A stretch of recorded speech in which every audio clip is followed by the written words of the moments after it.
Hey everyone, and welcome back to another Klowns From Outer Space video. Today we are going to be talking about the dev preview stream that just happened. I was going to stream it originally, but I fell asleep, so I'm kind of catching up here real quick. It didn't last too long. It was only like 20 minutes long where they went through the upcoming patch, which he said was coming later this week, which was alright and surprising, to be honest, but I was a little bit disappointed that they didn't actually showcase any DLC. They said they wanted to leave it as a surprise for when it finally drops into the game. But yeah, I was a bit disappointed, to be honest. I was actually expecting them to showcase a bit of DLC there. But anyways, let's talk about what they did discuss in the stream. And the first thing was the 3 new minigames that are coming. So when you're spectating people, you do get a bit bored with the current minigame roster that we have, and the rotation there does get a little bit boring. So the first one, you will have like a duck pair one. So you got to pair the numbers together. Pretty straightforward, nice and easy. And, it's kind of a fun one. I did like to used to play pairs with cards back in the day, so the next one was then just matching the shape, so then you just rotated the blocks to create the shape there, and yeah, that was pretty straightforward as well. The next one after that was obviously like a Super Soaker one, where you have to charge it up with water and then firing it to do a boat race, and yeah, they look pretty straightforward, they look really fun. And they kind of look better than the current mini games that's in the game already as well. So I do like them that they're bringing those to the game, because when you're dying and you're spectating people, like I said, it gets a bit tedious playing the same, like 4 mini games over and over again. So now we have 3 more added into that mixture, and we can enjoy being dead a little bit more. The next thing was tickets being brought to the game as well. That's an in-game currency, a bit similar to Auric sells on Dead by Daylight. And it's got an in-game store as well. This is actually a great thing. I'm not too sure about the pricing on it, potentially. Obviously, we'd have to look at it in a little bit more detail. They didn't really go into too much detail with that. But like 1,000 tickets was like $20. But from the looks of it, each skin was about 200 of that. So you can buy probably 5 skins with that $20, which I suppose is worth it, right? So yeah, and obviously going to be having some more skins with that. I didn't see anything hinting to a battle pass. Usually when you see a premium currency in an in-game store, a battle pass isn't too far away to follow. But yeah, that would be pretty cool if they added that to the game. Pricing wise, like I said, it might not be too terrible. It's just from what we've seen in the dev stream, it was like 1,000 tickets was $20, which I thought was steep when I first saw it. But then I looked at the price of the skins and I was like, oh, 200 tickets for that. Again, I suppose you're working it out as getting like 5 cosmetics there. But the in-game store looks very simple. It's very straightforward. It's something that games like this really need, if I'm being honest, because it's a pain in the ass on other games where you're going to buy a cosmetic. You can't even view what cosmetics are unlocked in the game as well.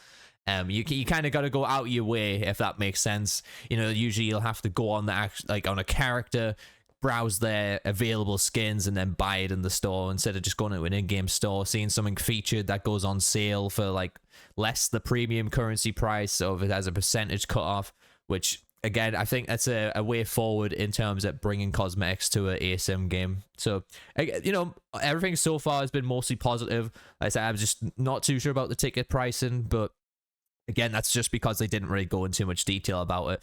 The next thing, which I thought was a huge change to the game, and it's something that we've all kind of been talking about since the game launch, which was a cooldown to Klowntalities. So they might have went a bit overkill with this, but I do like that they've finally added something to balance the Klowntalities around, because I thought it was kind of ridiculous playing a clown. I could just cause a human massacre, basically. I could just kill one human after another, like not even worrying about putting them in the cotton candy and hooking them to the machines or anything like that. So just by the looks of it, it had 130-second plus cooldown, and this was already a quarter of the way done from what they showcased on the stream. So it leads me to believe that this is close to nearly 3 minutes cooldown, which is absolutely insane. Now, there is a way to reduce this cooldown by obviously hooking cotton candy pods or cocooned humans, whatever you want to call it. There's a way to do that, to reduce it down and to use it again, which is a nice mechanic. I just think that initial cooldown might be way too huge for the pace of the game and the way the game plays out. But I do like that they finally added this to the game. I did suggest a while back that they should have did it in a way where Klowntalities unlock after a certain amount of time in the game. But I guess they maybe, you know, took that feedback from other people as well and adjusted it their own way of being like, okay, we do want to have Klowntalities in the game. We want you to use them still at the beginning of the game, but you're not going to be able to spam it anymore. But yeah, it's just it's a huge cooldown if it is closer to 3 minutes, and they may have to adjust that despite even the cocoons reducing the timer. Maybe it's 2 minutes at maximum. Maybe it's even bringing that down a little bit more. Speaking of cooldowns, they didn't say anything about the clown respawn timer. I still think that's way too high. You know, that's at 45 seconds. It should be probably around 30 seconds for the clown respawning, especially with these current adjustments with Klowntalities and things that's going to be happening there. And then the next thing that they are going to be adjusting is on the human side of things. So human health when you're down, and you get back up, you will get back up with half a health bar now. So that's nice. You know, that's one of the most frustrating things as a human, is that some people could possibly grief you as well as a clown. They could just sit there and just constantly down you over and over again. Of course, that goes both ways as well. However, it was very frustrating sometimes, you know, getting back up as a human, and then, you know, the clown doesn't have to do much to down you again. So now they'll get back up with half a health bar, which is a nice little adjustment there as well. The next thing they added was thrown weapon improvements too. So they've literally just smoothed out the hit detection on thrown weapons, made them so they actually do damage the clowns now, because sometimes there was a bug happening and it wasn't damaging clowns or anything like that. So thrown weapon hit detection's been improved.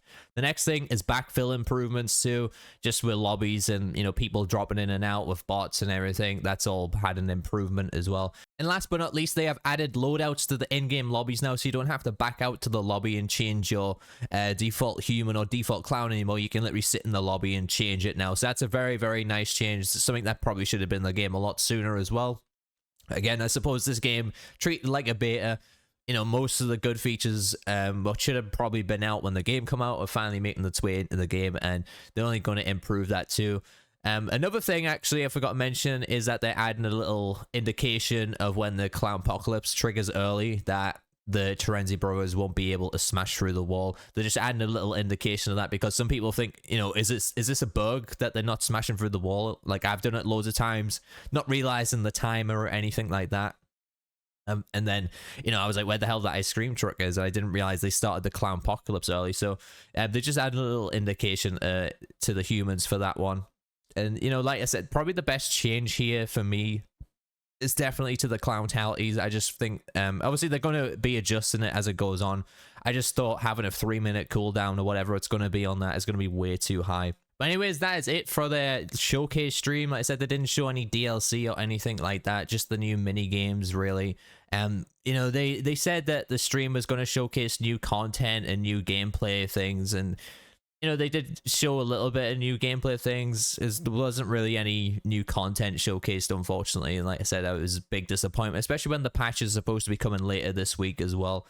I was really hoping to see the new DLC there, but it won't be too far away before we get to see it in anyways. It just would have been nice to have a little tease there, which is why I was a little bit disappointed why we didn't get to see it, because it's just so short away. Like, why not just showcase it to us? But let me know your thoughts down below about the upcoming changes. Obviously, we're going to have a full-fledged patch notes and everything like that dropping for the game soon as well. But yeah, leave me a like, leave me a comment, let me know your thoughts. Hit that subscribe button for more Killer Klowns content on this channel. And I have been Pixel, as my awesome viewers. I'll catch you guys in the next one.